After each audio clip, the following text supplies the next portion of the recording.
Acompáñenme a Filipenses capítulo 2, versículos 12 al 16. Filipenses capítulo 2, versículos 12 al 16.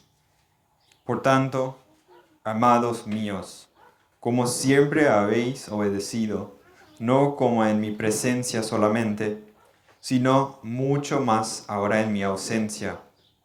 Ocupaos en vuestra salvación con temor y temblor, porque Dios es el que en vosotros produce así el querer como el hacer por su buena voluntad. Haced todo sin murmuraciones y contiendas, para que seáis irreprensibles y sencillos, hijos de Dios, sin mancha, en medio de una generación maligna y perversa, en medio de la cual resplandecéis como luminares en el mundo, asidos de la palabra de vida, para que en el día de Cristo yo pueda gloriarme de que no he corrido en vano, ni en vano he trabajado.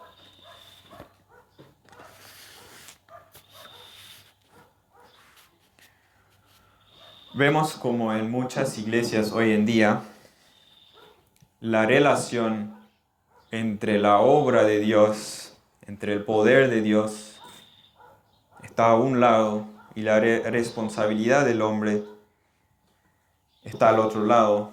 Que esa relación entre esas dos ha llevado a muchas discusiones a lo largo de la historia. ¿Es la vida cristiana un asunto de confianza pasiva o de obediencia activa? ¿Se trata solo de lo que Dios hace de su obra o hay alguna exigencia de parte del hombre o hay algo lo que el hombre deba hacer en su vida de santificación? Y con el fin de entenderlo, de esas verdades, o sea, esas discusiones, con el fin de entenderlo, muchos han caído de un extremo al otro extremo. Resaltan alguna verdad de la palabra de Dios porque no entra en su forma de pensar o no lo entienden. Entonces resaltan algunas verdades de la palabra con el propósito de entenderlo. El quietismo y su enseñanza de santificación es una santificación, lo que ellos llaman pasiva. Deja que Dios haga todo. Yo no lo puedo. Voy a dejarlo para que Dios lo haga. Dios sí lo puede. Y ellos tienden a ser muy místico, pues se centran en sentimientos y en experiencias personales. Al otro lado del extremo está el pietista y su enseñanza de que la santificación depende totalmente del hombre. Y con mucho celo y mucha pasión buscan la pureza doctrinal y moral, pero así caen al otro extremo de excluir la dependencia del poder de Dios y llegan a ser más bien fariseos y legalistas. Excluyen la obra de Dios en la santificación, en la vida práctica. Pero ¿cuál es el punto medio de estas dos? ¿Y qué tiene que ver este texto que acabé de leer? Aquí está la exhortación de Pablo que vemos en estos versículos y este argumento que él estaba dando se está basando en el argumento de los versículos anteriores que vimos la vez pasada. En el contexto habíamos visto que en el versículo 1, el capítulo 2, dice, ya que existe, o el versículo 1 dice, por tanto, si hay alguna consolación en Cristo, si hay algún consuelo de amor, si hay alguna comunión del Espíritu, Y así sigue el versículo. Pero se puede traducir ya que existe. O sea, eso es una realidad. Eso es lo que hay en Cristo. Hay consuelo en Cristo. Consuelo de amor que nos ha dado Dios. Él ha derramado en nuestros corazones.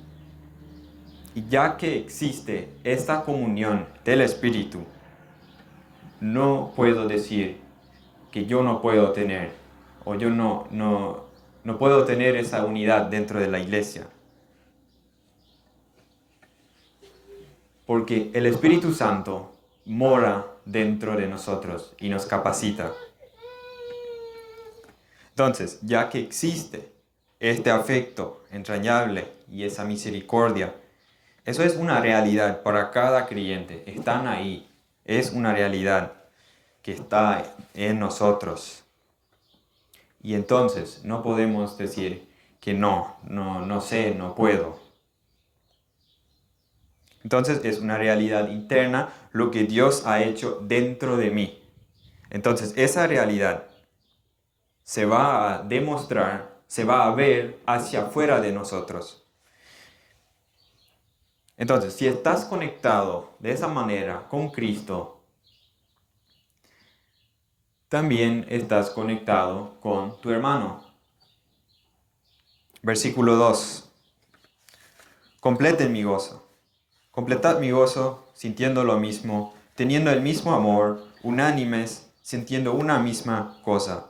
Entonces, completen mi gozo, dice Pablo, y tengan esa unidad en la iglesia, los miembros entre sí, unidad. Y la importancia de la unidad vemos en la oración de Jesús, unas pocas horas antes de que Él se fuera al huerto de Getsemaní. Y esas horas fueron representadas por mucha angustia. Vamos a Juan capítulo 17.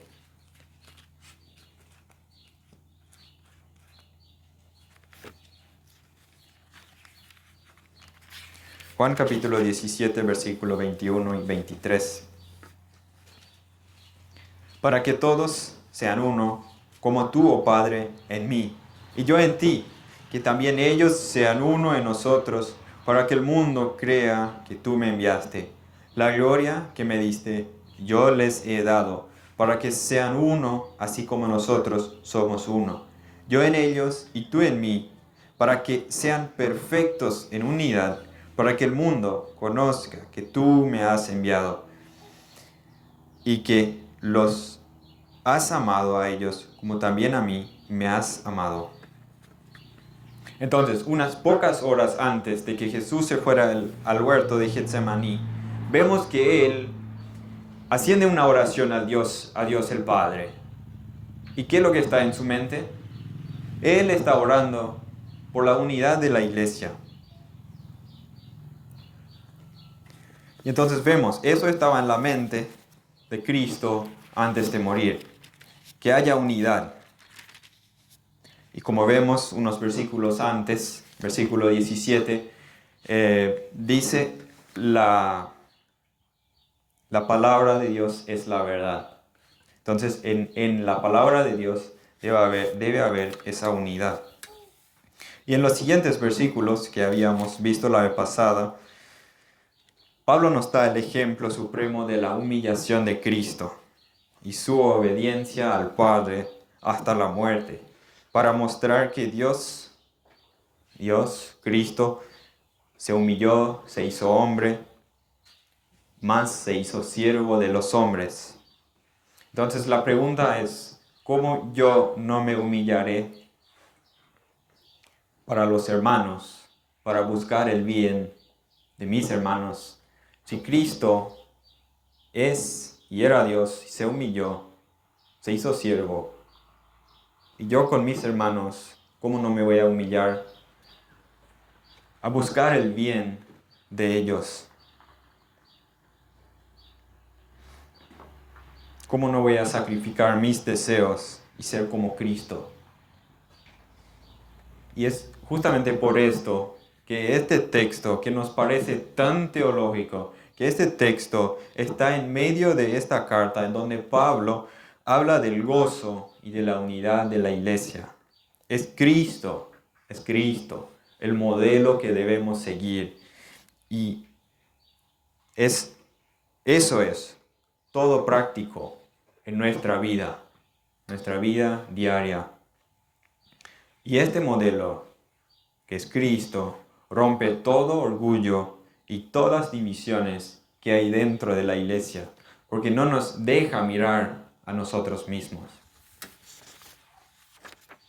Y la exaltación, habíamos visto, después de la humillación, que nos anima a ser como Cristo, y al mismo tiempo es una señal de que su obra en la cruz era suficiente y era perfecto, porque Dios le levantó, y al mismo tiempo es una garantía de que algún día nosotros estaremos en su presencia.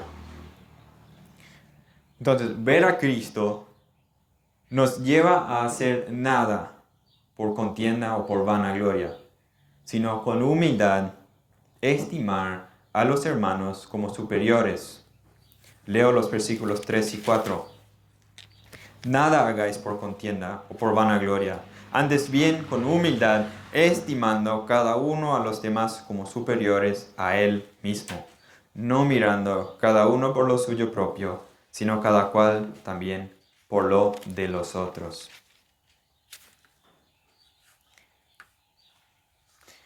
Y entonces llegamos al versículo 12. Así que, amados míos, tal como siempre han obedecido, no solo en mi presencia, sino ahora mucho más en mi ausencia, ocúpense en su salvación con temor y temblor. Y eso es el argumento de Pablo. Por tanto, la línea de pensamientos, la línea de ideas que Pablo trae. Por tanto, en vista a Cristo, en vista a la humillación de Cristo, en vista a lo que Él ha hecho, por tanto,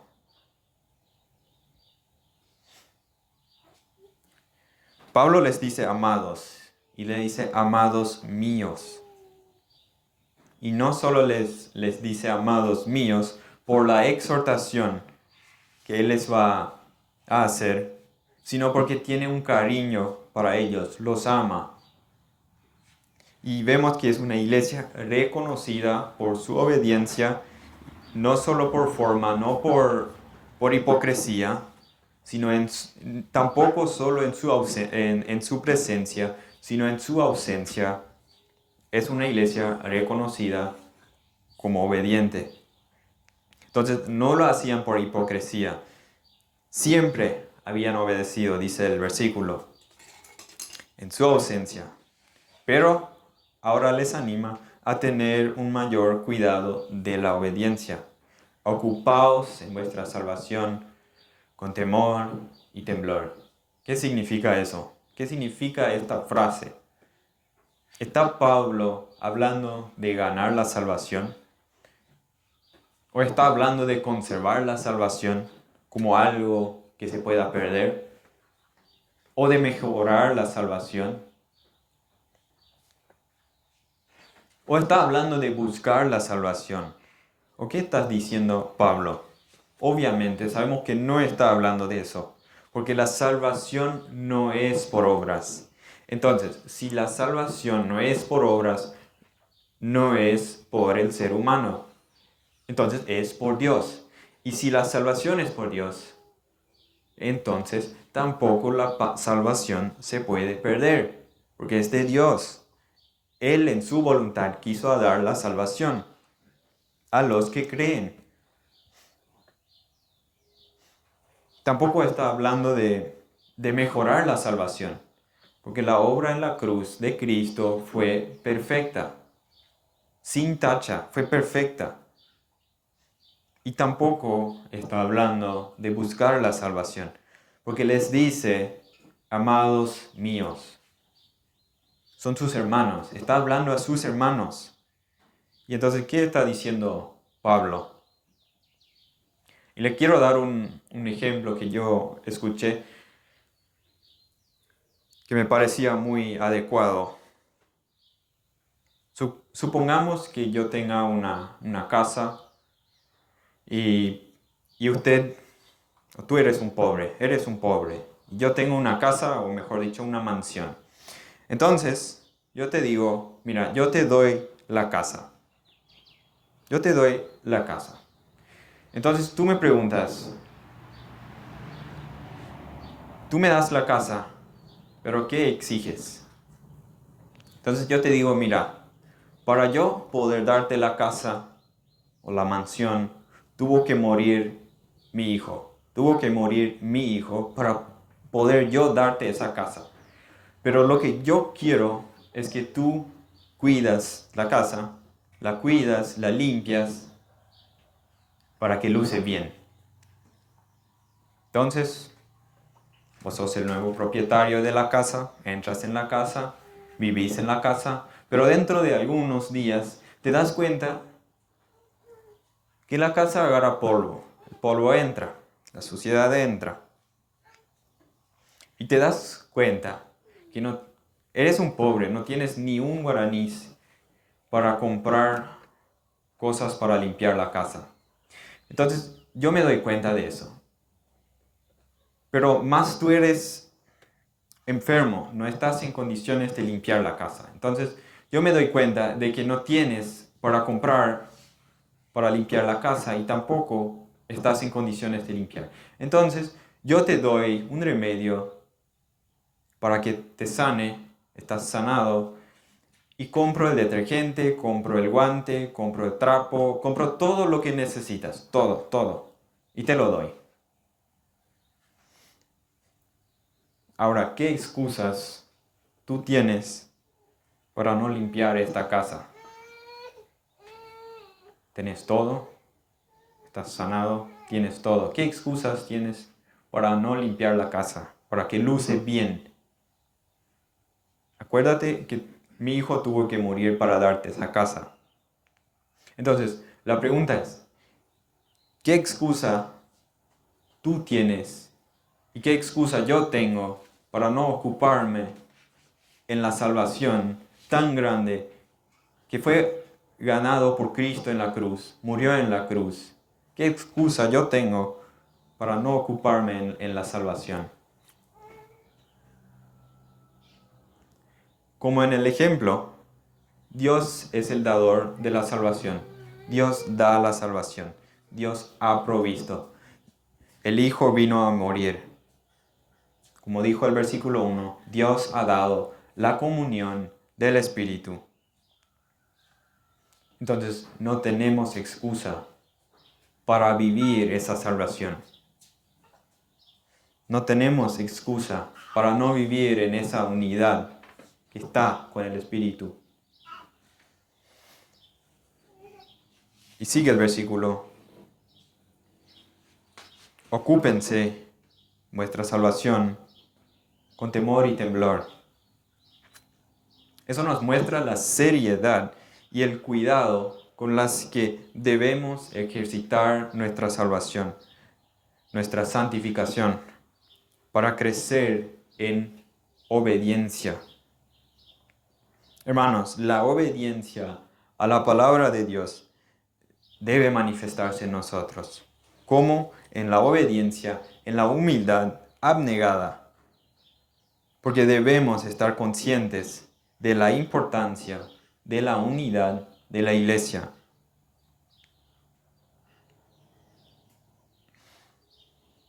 Entonces, Pablo en el versículo 12, le está elogiando por su obediencia, pero les dice, tengan mayor cuidado de su salvación, ocúpense en su santificación, que es mirar a Cristo y ser como Cristo, ser transformados a la imagen de Él.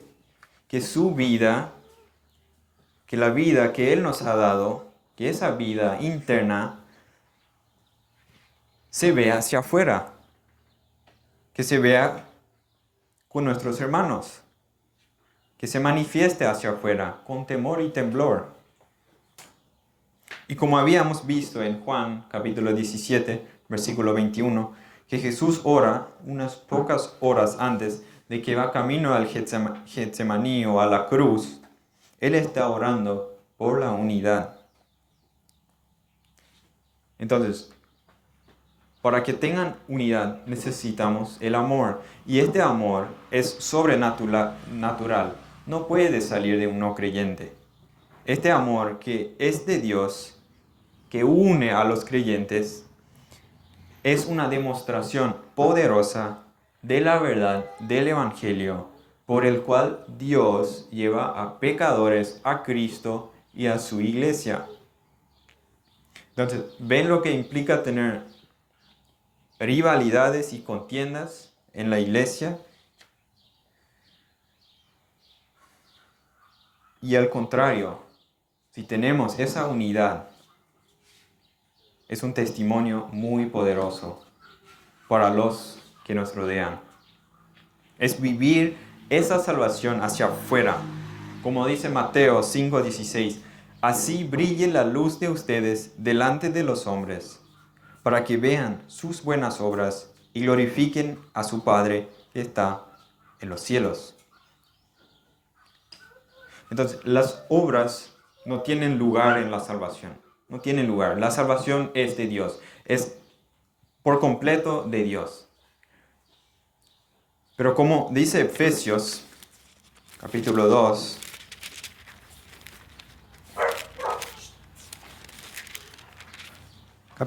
versículo 10, porque somos hechura suya, creados en Cristo Jesús para buenas obras, las cuales Dios preparó de antemano para que anduviésemos en ellas.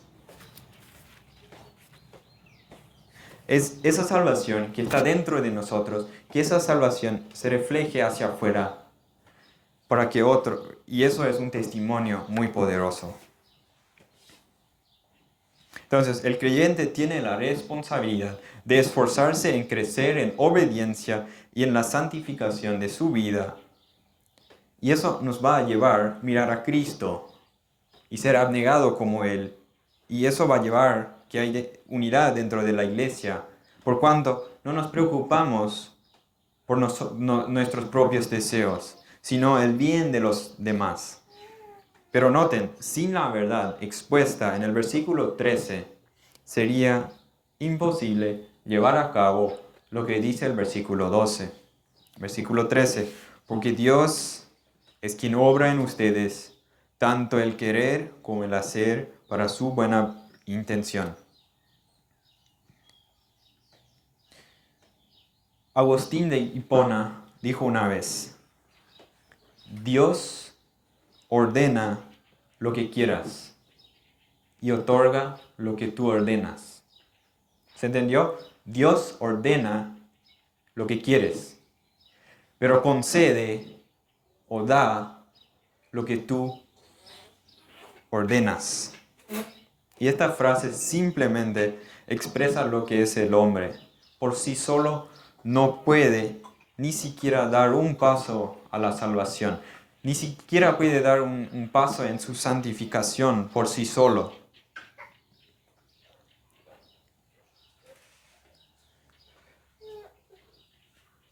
Porque el hombre en sí mismo no tiene la motivación, no tiene el poder, no tiene la motivación de vivir esta vida santa. Como dice Juan capítulo 15, versículo 5, yo soy la vid, vosotros los pámpanos.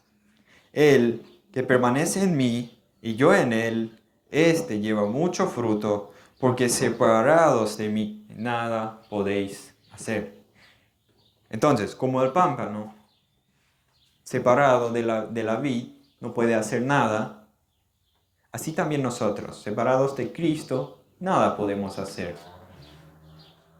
Él concede. Entonces, Dios proveyó absolutamente todo. Proveyó salvación, proveyó un ejemplo a seguir. Cristo hizo posible que yo pueda vivir esa vida en santidad por el Espíritu Santo. Proveyó la palabra de Dios, que es la Biblia. Proveyó a las Escrituras que es nuestra sabiduría y nuestra guía, proveyó a maestros y a pastores para exhortar y animarnos. Entonces, ¿qué excusa tenemos nosotros para no vivir esta salvación que Él ha puesto dentro de nosotros? Versículo 14 al 16. Hagan todas las cosas sin murmuraciones ni discusiones, para que sean irreprensibles y sencillos, hijos de Dios, sin tacha en medio de una generación torcida y perversa, en medio de la cual ustedes resplandecen como luminares en el mundo, sosteniendo firmemente la palabra de vida, a fin de que yo tenga motivo para gloriarme en el día de Cristo, ya que no habré corrido en vano, ni habré trabajado en vano. Ahora bien, vimos como Pablo acaba de decir, si nos preocupamos en nuestra salvación, o sea, si vivimos esa salvación que está dentro de nosotros, si vivimos esa salvación hacia afuera, si no nos preocupamos por nosotros mismos, nuestros deseos egoístas, y vivimos en esa generación torcida y perversa, ¿qué es lo que va a haber esa generación? Va a haber unidad, amor sobrenatural, y eso los llevará a ver a Cristo. Pero al contrario, si esa generación ve esa generación que está alrededor de nosotros, ve como nosotros tenemos discusiones y murmuraciones, rivalidades, contiendas y divisiones, ¿qué le vamos a comunicar? Va a producir críticas y acusaciones del mundo que nos observa. Pero si amamos con ese amor humilde a los hermanos, un amor abnegado y sacrificial con el cual Cristo nos amó, entonces vamos a tener unidad dentro de la iglesia. La iglesia será irreprensible y sin tacha y va a resplandecer como luminares en el mundo. Pero si murmuramos y nos quejamos, ¿contra quién nos quejamos? Si nos quejamos contra el hermano. Cada creyente que se queja, esta queja es contra el Señor, porque es hijo de Dios. Y sabemos que Dios está en control de todas las situaciones. Entonces, lo que Pablo está diciendo es que todo el proceso de ocuparse en la salvación, de vivir esa salvación hacia afuera, en vivir esa salvación hacia afuera, debe hacerse sin murmuraciones, sin quejas. Y si lo hacemos sin murmuraciones, serán irreprensibles y sin tacha en medio de esa generación perversa. Y entonces seremos como estrellas brillando en la oscuridad. Y creo que la calidad de vida de un creyente, sea fiel y obediente, o sea infiel y desobediente, es la base de su testimonio. Un creyente quejumbroso que se queja todo el tiempo y murmura, no afectará de manera positiva a los demás. Y creo que por razones muy obvias, no va a atraer a incrédulos. Al contrario, el creyente tiene la esperanza viva y se regocija en el Señor. Sabe que su futuro está en las manos de un Dios todopoderoso. Y las situaciones que Él atraviesa en su vida serán para su bien. Y en esa confianza plena Él reposa.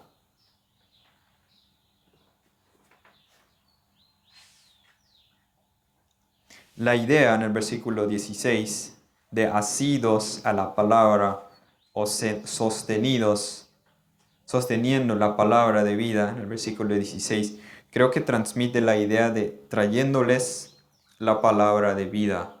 Otra traducción dice así, voy a leerlo del versículo 14 al 16. Hagan todo sin quejarse y sin discutir. Así serán hijos de Dios, sin culpa y sin falta, viviendo entre una generación perversa y mala. De esa forma, brillarán entre ellos como estrellas en un mundo de oscuridad. Ustedes le están ofreciendo un mensaje de vida. Entonces, concluimos que no tenemos excusa para no vivir esa vida hacia afuera, esa salvación que Dios ha puesto dentro de nosotros. Dios ha preparado todo, nos ha dado todo, nos ha dado el Espíritu Santo. Dios hizo posible vivir esta vida cristiana. Cada cosa para poder vivir la vida cristiana, para que se cumpla su buena voluntad. Él ha dado. Entonces Dios me pide una cosa, pero Él lo hace posible que lo pueda hacer. Porque somos uno con su Hijo. Voy a dar un ejemplo de la oración. Si en mi vida espiritual yo no estoy orando, o mejor dicho, si yo en mi vida espiritual estoy orando, si fuera en mi voluntad o en mi fuerza, yo no podría orar. Pero si yo no oraría, entonces es porque yo no oro. O sea, Dios es quien me capacita para poder orar. Entonces, ocúpense en vuestra salvación. Hagan la salvación visible en vuestras vidas, porque Dios lo hizo posible que puedan vivir esa vida que a Él le agrada, o por su buena voluntad. Y cómo vivan esa vida que Cristo vivió, no buscando agradarse a sí mismo. Vivan esa vida abnegada y entonces las murmuraciones, las divisiones se van a desaparecer. Y así serán luminares en medio de la generación torcida y perversa, trayéndoles el mensaje de vida o el evangelio de Cristo. Y así dice Pablo, me podré gozar de ustedes en el día de Cristo, porque el deseo y el corazón de Pablo era de presentar a los creyentes perfectos ante Dios. Como dijo Pablo a los hermanos en Colosa, nosotros damos a conocer a Cristo a todos, aconsejándoles y enseñándoles con toda la sabiduría que Dios nos da, pues queremos presentarlos a todos ante Dios espiritualmente maduros en Cristo. A tal fin trabajo con mucho empeño, gracias al poder de Cristo que actúa en mí y me fortalece.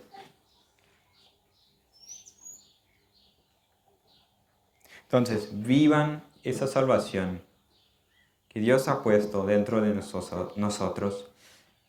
Vivan esa salvación con los hermanos. Se va a reflejar cómo ustedes actúan con los hermanos, pero no solo dentro de la iglesia, sino con todo el entorno, en el día a día, en el trabajo, con la familia. Entonces, vivan esa salvación hacia afuera.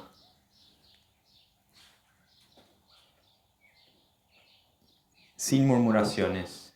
Y así serán sin quejas y sin mancha. Oremos, hermanos. Señor, muchísimas gracias te damos por tu palabra. Señor, gracias que podamos tener tu palabra en nuestro idioma, que la podamos estudiar.